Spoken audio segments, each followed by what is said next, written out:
अशी माझी जन्मभूमी भारतभूमी या दोघींना मी प्रथमतः वंदन करते। महिलांच्या हक्कासाठी, त्यांच्या हितासाठी, त्यांच्या न्यायासाठी ज्या महान मानवांनी कार्य केले अशा महान मानवांच्या महान कार्याला मी वंदन करते। भाषणाचे सखोल ज्ञान असणारे परीक्षक आणि माझ्या प्रिय मित्रमैत्रिणींनो, गुरुकुल प्रकल्प अंतर्गत घेण्यात आलेल्या वक्तृत्व स्पर्धेत या निकोप स्पर्धेत मी संस्कृती प्रवीण यादव आपणासमोर विषय मांडते।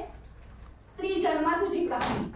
महाराष्ट्र हा जिजाऊंच्या संस्कारांचा, महाराष्ट्र हा जिजाऊंच्या संस्कारांचा, शिवरायांच्या विचारांचा, शंभूंच्या पराक्रमाचा हा माझा महाराष्ट्र आहे। शाहूंच्या पुरगाव लढ्यांचा, शाहूंच्या पुरगाव लढ्यांचा, बाबासाहेबांच्या लेखणींचा, कष्टकरी शेतकऱ्यांचा, दीनदलित दुबळ्यांचा हा माझा महाराष्ट्र आहे। 105 सुतज्ञांचा, हो 105 सुतज्ञांचा, अण्णाभाऊ साठेंच्या लोककलेचा वारसदार म्हणजे माझा महाराष्ट्र आहे। आणि दिल्लीच्या तख्तालाही घाम फोडणाऱ्या जिगरबाज मावळ्यांचा माझा महाराष्ट्र आहे। आणि त्या राष्ट्रमाता राजमाता जिजाऊ, स्त्री शिक्षणाच्या आद्यक्रांतिकारक क्रांती ज्योती सावित्रीबाई फुले, स्त्री शिक्षणासाठी, स्त्री सन्मानासाठी आणि स्त्री हक्कासाठी ज्या प्रत्येक माऊलीने लढा दिला, त्या प्रत्येक माऊलीला, रणरागिणीला, आदिशक्तीला माझा मानाचा मुजरा। अहो झोपेचं सोंग घेतलेलं ना उठवावं कसं, अहो झोपेचं सोंग घेतलेलं ना उठवावं कसं, आणि बहिरेपणाचं ढोंग घेतलेल्यांना सुनवावं कसं। खरंच आज आपला समाज, आपला भारत देश खूप प्रगती करत आहे, प्रगतीच्या वाटचालीस आहे, परंतु तरी आपल्या देशात, आपल्या समाजात स्त्रीला जेवढं महत्वाचं स्थान मिळालं पाहिजे तेवढं मात्र मिळत नाही। म्हणूनच एका स्त्रीला म्हणजेच एका लहान मुलीला तिच्या आईच्या गर्भातच मारून टाकलं जायचं, तिच्या जन्माअगोदरच तिचं बालपण हिरावून घेतलं जायचं। तेव्हा आपल्याला कोण अधिकार द्यायचं त्या उमलत्या कळीला मुळापासून नष्ट करण्याचा? हो, कोण अधिकार द्यायचं आपल्याला त्या उमलत्या कळीला मुळापासून नष्ट करण्याचा? तेव्हा ती उमलती कळी, तो लहान जीव आपल्या आईशी बोलायचा। पुरुषत्वाच्या ओझ्याखाली लपलेलं हे स्त्रीचं जग उघड्या अश्रू नयनांनी पाहायचंय। पुरुषत्वाच्या ओझ्याखाली लपलेलं हे स्त्रीचं जग उघड्या अश्रू नयनांनी पाहायचंय। काळाच्या पडद्याआड ओढू नको आई, अगं आई काळाच्या पडद्याआड ओढू नको आई, आता मला जगायचंय, आता मला जगायचंय। आपण म्हणतो मुलगा झाला तर बरं होईल पण मुलगी नको, पण मुलगा किंवा मुलगी या दोघांच्यात आपण भेदभाव न करता त्यांना आपण समानतेची वागणूक दिली पाहिजे। पण तरी आम्हाला मुलगाच हवा, कारण आमची संस्कृती म्हणजे पुरुष प्रधान संस्कृती ना। रात्री दारू प्यायची आणि बायकोला मारायचं, हीच का हो आपली पुरुष प्रधान संस्कृती? हो, कोणी सांगेल का मला हीच का हो आपली पुरुष प्रधान संस्कृती? पण तरी आम्हाला मुलगाच हवा, कारण मुलगा म्हणजे वंशाचा दिवा, मुलगा म्हणजे कुलदीपक, मुलगा म्हणजे घराची शान। पण मुलगी तुमच्या वंशाची पंथी नाही का बनू शकत? हो, मुलगी तुमच्या वंशाची पंथी नाही का बनू शकत? एक लक्षात ठेवा, हो एक लक्षात ठेवा, मुलगा हा एकाच घरचा दिवा आहे। हो, मुलगा हा एकाच घरचा दिवा आहे, परंतु मुलगी ही सासर आणि माहेर ही दोन्ही घरात तेवत ठेवणारी एक धगधगती ज्योत आहे, मात्र विसरू नका। एक लक्षात ठेवा, फूल ना रहे धरती पर तो फल कहां से आएंगे? अहो या धरतीवर मुलीच नाही राहिल्या तर कुठून वाढवणार तुम्ही तुमचा वंशाचा दिवा? हो, कुठून वाढवणार तुम्ही तुमचा कुलदीपक? अहो स्त्री म्हणजे काय असते? अहो स्त्री म्हणजे एक मनुष्य असते, तिलाही तिचे आयुष्य असते। स्त्री म्हणजे एक मनुष्य असते, तिलाही तिचे आयुष्य असते। तुडवली तर नागिन असते, डिवसली तर वाघीण असते। तुडवली तर नागिन असते, डिवसली तर वाघीण असते, कडाडली तर वीज असते। बर का श्रोते हो, याच स्त्रीच्या उदरामध्ये संपूर्ण देशाच्या भविष्याचे बीज असते। बर का श्रोते हो, याच स्त्रीच्या उदरामध्ये संपूर्ण देशाच्या भविष्याचे बीज असते। या आपल्या समाजात चूक कोणाची का असेना, पण दोष मात्र स्त्रीला दिला जातो। मग तिने योग्य केले असले तरी आणि अयोग्य केले असले तरी। मस्त मनमोकळेपणाने वागलं तर म्हणतात पोरीला घरचं बंधन नाही, शांत गंभीरपणे वागलं तर म्हणतात पोरीत फेस करण्याची हिंमत नाही। लग्नाला उशीर झाला तर म्हणतात पोरीतच एखादी खोट असेल, लवकर लग्न केलं तर म्हणतात लफडं लपवायचं असेल, जास्त शिकलेली असली तर म्हणतात काय कामाची, डोक्यावर मिळे वाटेल। या दुतोंडी जगात मुलीनं जगावं तरी कसं आणि मरावं तरी कसं? पण मी तर म्हणेन या दुतोंडी जगात मुलीनं जगावं तरी झाशीच्या राणी सारखंच आणि मरावं तरी झाशीच्या राणी सारखंच। चांद दूर रहे सितारों के बिना, चांद दूर रहे सितारों के बिना, गुलशन दूर रहे बहारों के बिना, सावन दूर रहे बरसातों के बिना, और जीना दूर रहे एक नारी के बिना, जीना दूर रहे एक नारी के बिना। अहो हाच तो महाराष्ट्र ना जिथे छत्रपती शिवाजी महाराजांचा जन्म झाला। अहो हाच तो भारत देश जिथे आपण अभिमानाने व एकजुटीने म्हणतो सारे जहां से अच्छा हिंदुस्तान हमारा। पण याच आपल्या महाराष्ट्राची, हो याच आपल्या भारत देशाची अवस्था झालेली आहे. अहो, स्त्रियांवर मुलींवर अत्याचार होतोय, बलात्कार होतोय. अरे लाजा वाटू द्या, स्त्रियांवर मुलींवर अत्याचार होतोय. अरे लाजा वाटू द्या, स्त्रियांवर मुलींवर अत्याचार होतोय. हे छत्रपती शिवाजी महाराजांचं स्वराज्य आहे ना? हो, हे छत्रपती शिवाजी महाराजांचं स्वराज्य आहे ना? मग याच स्वराज्यात असं काही होतंय? हो, याच स्वराज्यात असं काय होतंय? बघा ना, निर्भया, स्वल्पविराम अभया, स्वल्पविराम असिफा, स्वल्पविराम बदलापूरमधील घटना. अहो, मला पण माहिती आपल्या मराठी भाषेत स्वल्पविराम आहे, पूर्णविराम आहे, प्रश्नचिन्ह आहे, परंतु या बलात्काराला फक्त स्वल्पविरामच लागतोय. पूर्णविराम कधी? अहो, एक लहान मुलगी जिच्यावर बलात्कार झाला ती आपल्या आईशी विनवणी करत आहे, असा एक प्रसंग मी तुमच्या समोर मांडू इच्छिते.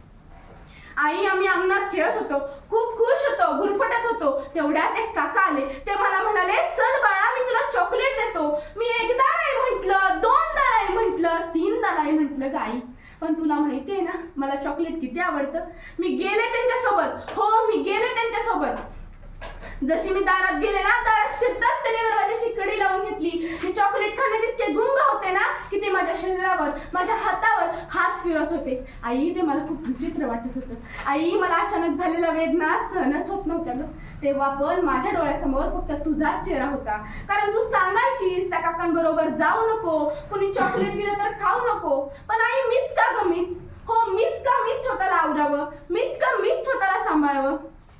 इतका हा समाज वाईट झालेला आहे.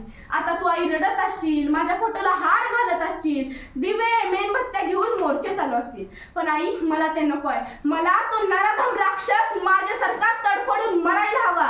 तो नराधम राक्षस इतका तडफडायला हवा की मरण सुद्धा त्याच्या जवळ यायला घाबरायला हवं. हो, तो नराधम राक्षस नरकात जायला हवा. आई, तू माझ्यासाठी एवढं करशील ना? आई, तुम्हाला न्याय मिळवून देशील ना? आपण पाहतोय देश बदलतोय, काळ बदलतोय, पण ह्या परिस्थिती मात्र बदलायचं नाव घेत नाही. अहो, पूर्वी हे नराधम राक्षस 18-19 वर्षांच्या मुलींवर बलात्कार करायचे. हो, आता हा नराधम राक्षस 4-5 वर्षांच्या मुलींना सुद्धा सोडत नाहीये. आत्ताच बघा ना, आपल्या डोळ्यासमोरची गोष्ट म्हणजे बदलापूरच्या शाळेत जाणाऱ्या चिमुरडीची गोष्ट. अहो, त्या चिमुरडीचे अवघे वय 4 वर्ष होते. हो, फक्त 4 वर्ष होते. म्हणजे जी कळी उमलणार होती ती उमलण्या अगोदरच सोडली. तर जर ह्याच्या आपण टाळायला गेलं ना, तर एकमेव कारण निघतं, ते म्हणजे सोशल मीडिया. आता प्रत्येक मुलीकडे 10वी नंतर फोन येतोच. 10वीच्या अगोदर तर देत नसतील, परंतु 10वी नंतर तरी फोन येतोच. त्या आपल्या फोनमध्ये आपल्याला कोणत्या ॲप हवे आहेत, कोणत्या ॲप नको आहेत, हे आपला पण ठरवायला हवं. मी म्हणत नाही की सोशल मीडिया वाईट आहे, कारण त्यामध्ये असे देखील ॲप आहेत. बी सेफ नावाचं एक ॲप आहे. जर आपण अपरात्री कुठे बाहेर असलो तर बी सेफ नावाचा ॲप आहे, ज्यावर आपण 2 वेळा क्लिक केलं तर त्यांना समजतं आपण कुठे आहोत, आणि जर आपल्याला मदत लागली तर आपण त्यांना बोलवू शकतो. पण आमच्या ताईला ते नकोय. पता नहीं जी कौन सा नशा करता है, यार मेरा हर एक से वफा करता है. अगं बाई, तुझा यारच तर नशा करतोय, म्हणूनच आज वक्तृत्व स्पर्धेला बलात्कार हा विषय येतोय, हे मात्र विसरू नको. एक लक्षात ठेवा. आता बघा, आपल्या देशात नवीन मॉडर्नायझेशन येतंय, टेक्नॉलॉजी येत आहेत, पण हेच जर मॉडर्नायझेशन आम्हा मुलींसाठी योग्य नसेल ना, तर मला 16व्या शतकात जावेसे वाटेल. हो, 16व्या शतकात जावेसे वाटेल, कारण 16व्या शतकातील प्रत्येक दिवस चांगला होता. हो, 16व्या शतकातील प्रत्येक दिवस चांगला होता, कारण माझ्या राजाच्या दरबारात प्रत्येक स्त्रीला माय बहिणीचा मान होता. माझ्या राजाच्या दरबारात प्रत्येक स्त्रीला माय बहिणीचा मान होता. पूर्वी असं म्हटलं जायचं की बलात्कार करणाऱ्याचा चौरंग केला जायचा. हो, बलात्कार करणाऱ्याचा चौरंग केला पाहिजे, बलात्कार करणाऱ्याचा चौरंग केला पाहिजे, आणि बलात्कार मुक्त देशांमध्ये माझा भगवा फडकवला पाहिजे, आणि बलात्कार मुक्त देशांमध्ये माझा भगवा फडकवला पाहिजे.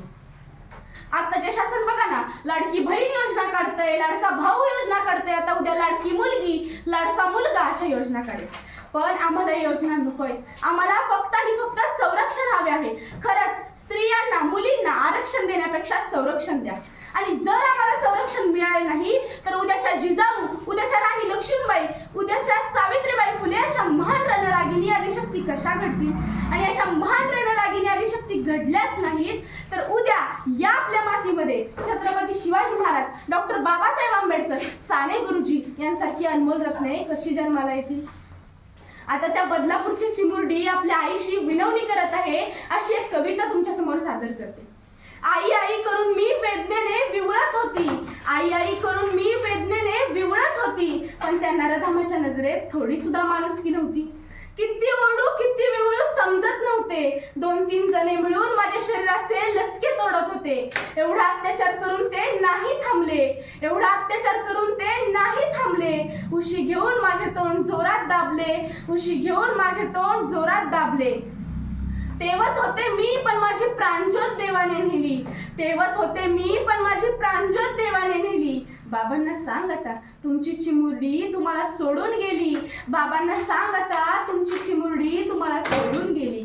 आई आई ओरडून पण तू तिथे आली नाही. आई आई ओरडून पण तू तिथे आली नाही. वाईट वाटले शेवटची भेट आपली झाली नाही.